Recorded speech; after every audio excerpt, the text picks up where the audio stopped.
দুনিয়াতে আমাদের অনেক পরিচয় আছে, পোস্ট পজিশন বা সোশ্যাল স্ট্যাটাসও আছে।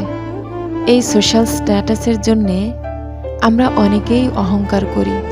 প্রকৃত সত্য হলো এই যে, দুই চোখ বন্ধ হয়ে গেলে দুনিয়ার পরিচয় মূল্যহীন। মাটির কবর রাজা প্রজা, ধনী গরিব চিনবে না। মাটির কবর চিনবে শুধু আমল। আমল যার যত বেশি হবে, পরকালে তার সম্মান তত উঁচু হবে। সুতরাং ক্ষণস্থায়ী দুনিয়ার জীবনের চেয়ে সীমাহীন পরকালের জীবনকে বেশি গুরুত্ব দেয়াই হলো একজন মুমিনের প্রধান কাজ।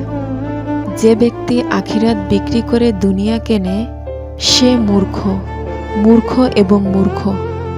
কারণ প্রতিটি সেকেন্ডে আমরা মৃত্যুর দিকে এগিয়ে যাচ্ছি। মৃত্যু আমাদেরকে যে কোনো সময় আলিঙ্গন করতে পারে। মৃত্যুর কোনো বয়স নেই। মৃত্যু যে কোনো সময়, যে কোনো জায়গায় এবং নিঃসন্দেহে বিনা নোটিসে আসে।